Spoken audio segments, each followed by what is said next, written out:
Right back now, Gibmeyer across the net, the opposing middle for Minnesota, is thinking about Doris, and then Destiny Hooker all of a sudden gets a one-on-one situation. Haley Cowles, the outside hitter, who's actually only been playing that position for half the season, as Hooker slams another one and Texas off to the hot start. They sure are, and it's nice to have Ashley Engel to set when their back row setter digs like this. But you see that block way too far outside.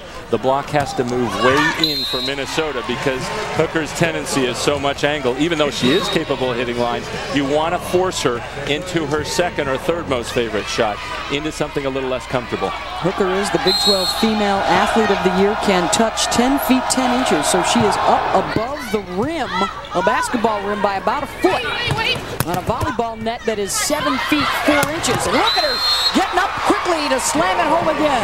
And Tan's got to be a little upset with herself. She did everything right, put herself in a good position. This is an easy dig, but she puts it right back over. You have to aim 10 feet off. We call it 20 by 10, 20 feet high, 10 feet off. That went a foot over, lights out Hooker. Destiny already with 3 of their 6 kills. Carrico looking to the 6'6" freshman Tabitha Love from Canada. Webster's popped up. Carrico looking to Gibmeyer, and there's the middle sliding behind for the kill. And again, started by the libero for Texas, Heather Kistner. Number 19, she gets the rally going, even though Texas doesn't finish it. She's playing a lot of good defense all over the backcourt. Engel with the pass to Coker.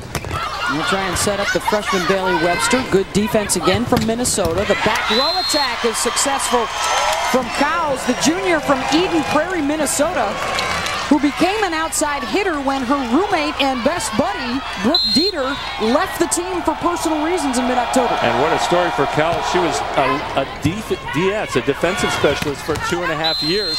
Now they're setting her out of the back row, and she's putting it away.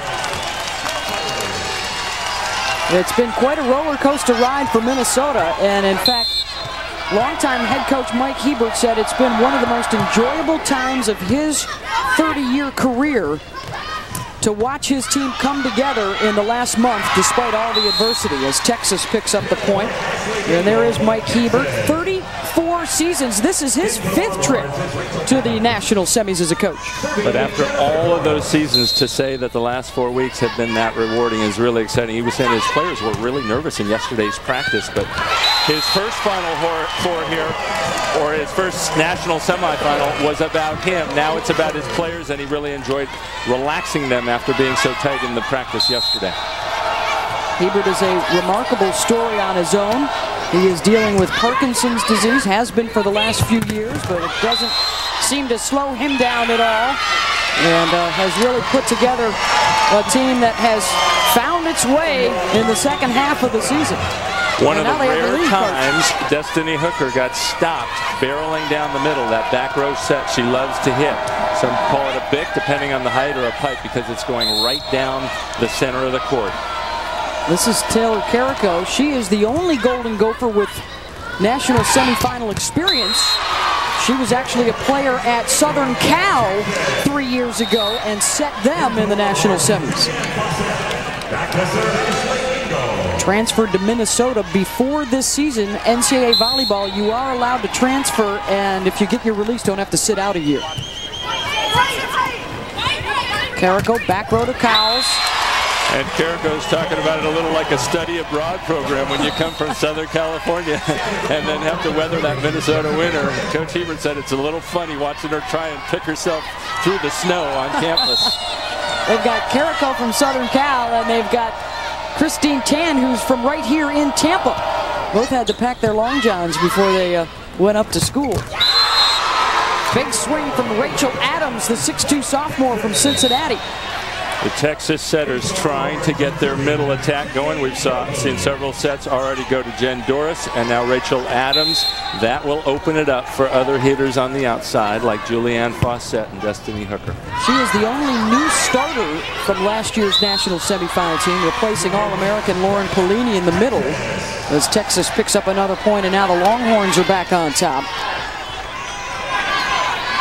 that we saw the Texas serve break down the offense of Minnesota that last time. That cannot happen to Minnesota. They have to be what we call in system. That's a much better pass, and they have a much better attack. Engel looking to Hooker. That's set a little bit behind her. Minnesota with an opportunity. And another dump from Carrico is good. She averages about a kill a set, which is awfully good for a set. But what you do is you have to watch her shoulders right there turn. If the defenders are looking at the right thing, they'll see that and be all over it. She gives it away a little when she's that far off the net. Texas struggles with the pass. And missing it wide is Hooker, point Minnesota. And this is another part of that key for Minnesota. Not only do they have to pass Texas's serve well, but they have to serve well themselves. They broke down the Texas offense. Hooker doesn't get a good swing. Tan floats one short. Engel looking to Hooker through the block for the kill. That's always a great bailout when you need a big point to go to Destiny. But you can see the Texas setters trying not to go solely to her, because they're going to have 4 or 5 hitters hitting on all cylinders, both tonight to win in the semifinals and if they face a strong opponent in the finals in either Hawaii or #1 Penn State, still undefeated. Whitmire gets the kill, the junior from St. Paul, a first-team All-American this year. And Mike Hebert says not only the best player in games, but the best player every day in practice. And what a difference that can make, setting the tone for the rest of the team. Ooh. Bad break for Minnesota there. A nice dig into the middle of the court, and nobody recognized that Taylor Carrico, the setter, was too far away to jump in. Looked like they were waiting for Megan Wilson, number 13, to step in, but too much confusion too late. Tied at 12. Sets her to 25. You have to win by 2. Carrico looking to Whitmire. She tries the tip again. Texas is there. Long on the swing from Cowles.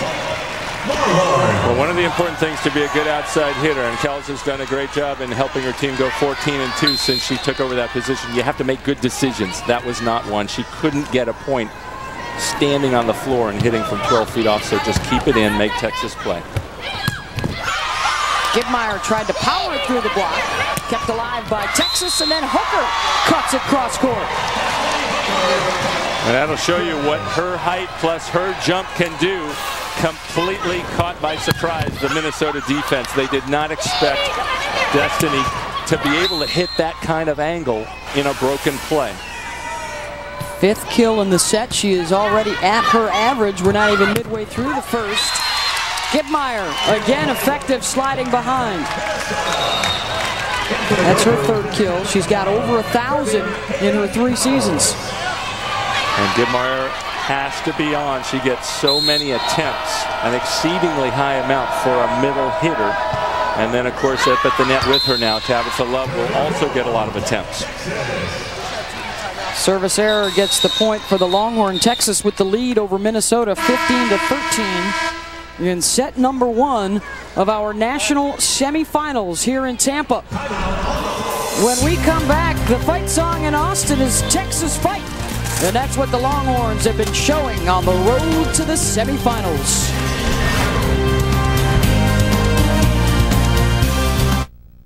Texas leading Minnesota midway through set #1 of our national semifinal. And for the Texas Longhorns, they are trying to put behind them the memory of last year's semifinal when they went up 2-0 on Stanford and they were cruising. And then something happened that had never happened before in the 28 years of the tournament. They blew the 2-0 lead, and Stanford came back to knock them out 3-2. And I think that proves the value of experience. Stanford had been in the previous 2 finals, but none of those Texas players had been in a semifinals before. Now they know what to anticipate.